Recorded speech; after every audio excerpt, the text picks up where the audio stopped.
This is He Knows His Sport, bringing you that heat and that fire. All right, I want to talk about Jermall Charlo versus Tony Harrison. Here's my thing, and I'm going to shout out D. Jefferson on this one because he was just on the live stream on Saturdays and Sundays. You know what I'm saying? My subscribers, it's pretty much an anthology series. My subscribers' appreciation and participation live stream. I always have him as a recurring contributor. You know what I'm saying? I look at him as, my partner in crime when it comes to this boxing stuff. And he made an emphatic point. And I have to give him the nod of approval and fully agree to it and then add on to it. He said, what'd he say? What'd he say? He said that Tony Harrison gave us the best version of himself. I have to agree with that. He came in there with none to lose. He came in there with basically, this is what I'm going to do. I'm going to counter him all night. That was his ride or die. Jermall Charlo did not perform his best because we didn't see a slick fighter. We didn't see a guy that was going in there moving his feet and basically trying to outbox his opponent. What we saw in Jermall Charlo was a guy that was making it obvious that he was trying to knock another dude's head off. See, when you go for the knockout so much in boxing, and that's what everything is predicated upon, then what ends up happening is you lose sight of how to set up that knockout. And that's what happened in the first fight. This is why Jermall Charlo was exposed, demolished, and trounced slightly. Because that's what happened in that fight. Slightly. You have to look at the three common denominators. So the first one goes to D. Jefferson's point, which is you didn't get the best version of himself. But I'm going to add on to that. And I'm going to add the two reasons why you didn't get the best version of himself. One, when you're training in a club, look like a strip club, mind you, and you have a boxing, square circle there, and you have all of this noise in your media press conference to basically usher in you and your brother as the first fights for PBC on Fox Sports 1. I mean, come on. That's not the right route to go. Because clearly you're showing that you're not dedicating yourself to the craft. Boxing is a sport that you have to fully dedicate yourself to that craft, man. And this is why I appreciate the greatness of a Floyd Mayweather.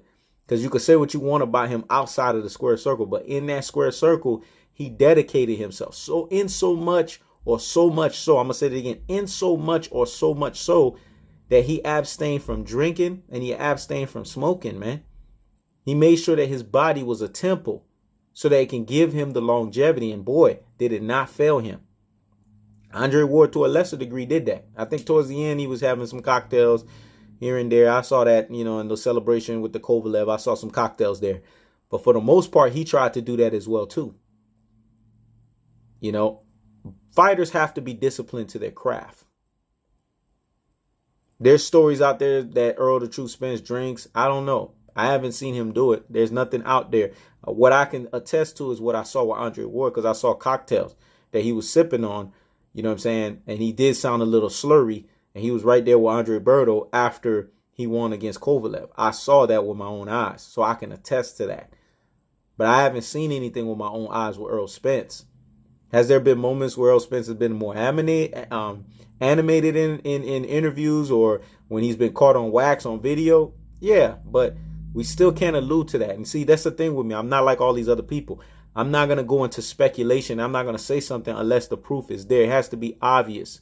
It has to be in layman's terms for me to sit there and say, oh, yeah, I saw it. I didn't see that, so I'm not going to speak on something I didn't see. But Floyd Mayweather took care of his body. On the opposite end, somebody like Adrian Broner did not take care of his body. And Jermall Charlo is one of those fighters that's on that fine line of possibly becoming an Adrian Broner if he's not careful. Because he got caught up in this title of running his mouth, lions only, lions only. And again, shout outs to D. Jefferson because he made an emphatic point that I have to agree vehemently with. He said that the lions only mantra more is befitting of Jermall Charlo as opposed to Jermall Charlo. And I agree with that 100% because Jermall, say what you want about the Corbo fight, he still took care of business. He may have not taken care of it in an emphatic fashion. He may not have gotten the guy out of there, TKO stoppage him, But nevertheless, he walked away with a W. He does not have a loss on his resume. And there's nothing for him to hang his hat over, especially with him having his brother lose a fight prior to his fight in controversial fashion. I don't think folks understand, unless you are a twin, how symbiotic that relationship is. And I'm not even a twin, but I can sympathize with that. Anyone that's a twin understands the magnitude that if your twin brother lost a controversial fight before you, and then you have to go and fight, it's going to weigh in on you. And then you're fighting an opponent that took a fight in 10-day notice. So you only had 10 days to study the opponent. So you don't even know what you're going to get that's coming in front of you. And mind you, that opponent is better than the actual original fighter you were going to fight in the first place. I mean, come on, folks. You got to look at the glaring stuff that's in front of you. You can't get so caught up in ultra fanboyism ways that you can't see the lamest truth in front of your eyes, that you can't see, you know what I'm saying, the true boxing eye test for what it is. Jermall is legit. He is a Lions only. Jermall, on the other hand, still has room to improve, and he still has to show that he's a Lions only as well because of the fact that he lacks, and here's the added portion, maturity. I feel that Jermall Charlo is more mature than Jermall. Hence, their boxing record denotes that. Jermall's more quiet. He's more reserved. And again, it's not about attitude. It's not about you run your mouth or you don't run your mouth. There's plenty of fighters that ran their mouth. Floyd Mayweather ran his mouth, but he was dedicated to the sport. You could run your mouth, but be able to back it up each and every single time. See, I don't have a problem with people running their mouths because I run my mouth. If anything, I like braggadocious people. That's why I respect a Deontay Wilder. But what can you say about Deontay Wilder?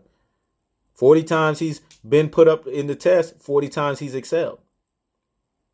So people could say what they want about Deontay Wilder, but the man takes care of business. 40 knockouts in 40 fights. He's still running his mouth. He takes care of business. I don't mind people running their mouth, but make sure each and every single time you take care of business. Terrell Owens, this is another sport, football.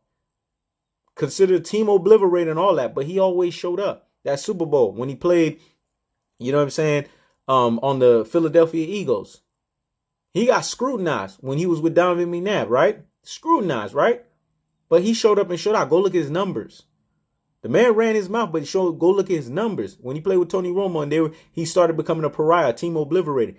What did he do? He still showed up and showed out. I don't have a problem with people running their mouth, but make sure as you're running your mouth, you are showing up and you are showing out each and every single time. Because as much as you run your mouth, is as much as you're going to get hit. That's why Adrian Broner, they came after him when he lost, boy, especially the Marcos Maidana fight. They came after him because he was running his mouth. See, when you run your mouth, it's a two-edged sword. It can be a benefactor, but it can also be a deciding factor for you. Woof. Let me say that again. It could be a benefactor or it could be a deciding factor for you, man. And Jermall Charlo is going through a crossroads, a boxing crossroads. It's a deciding factor right now. He knows that now he had to rededicate himself. And all this running that mouth, you got to back it up, man. This fight right here can make or break his career. I'm going to say it again. It can make or break his career. I know some people are like, man, that's a stretch. It is. It's not a stretch.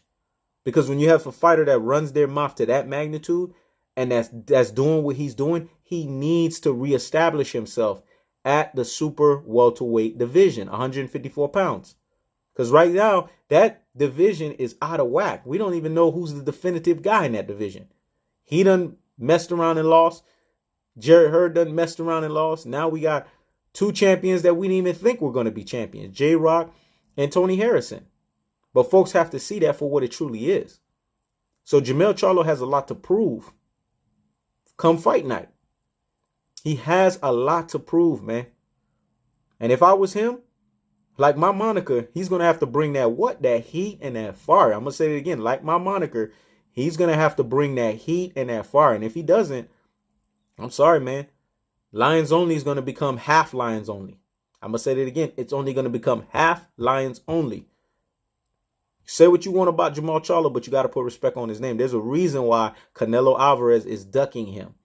Both by omitting him off of that list of fighters that he needs to fight and making it clear that he wants no part to him. Because Jermall has those goods. Jermall, on the other hand, we knew he's the weaker link of the brothers. He's not as skillful as Jermall. Jermall still has a lot to prove.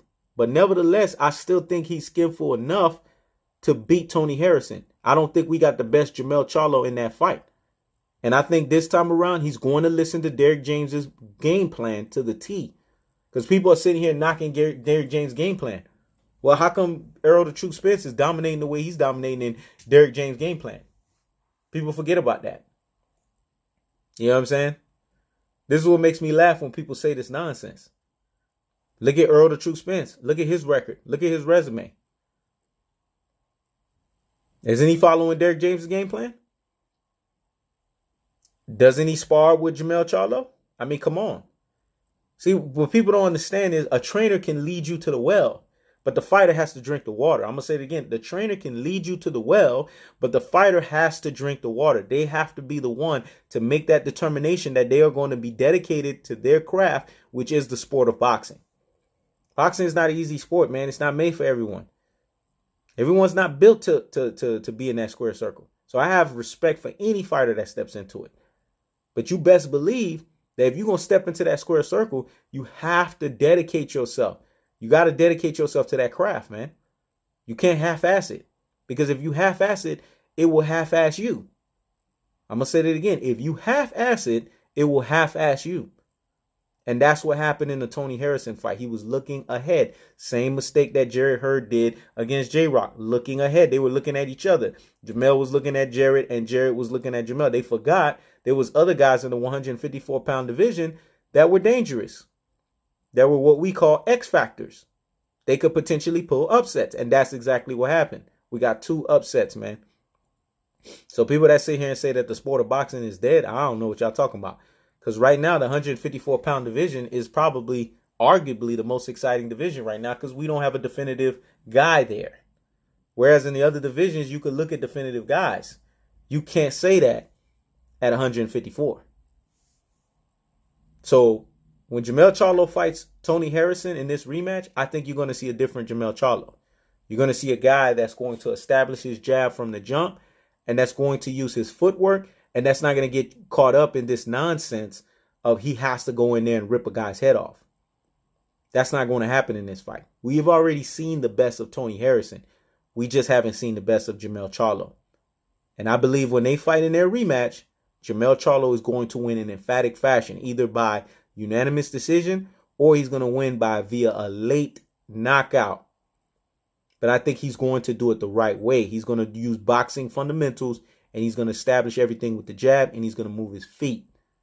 Because we could say what we want about Jermall Charlo. Jermall Charlo still got pop, man. He still got power. And his loss is to a credible guy. That's the way that I look at it. This is He Knows His Sport. Checking out.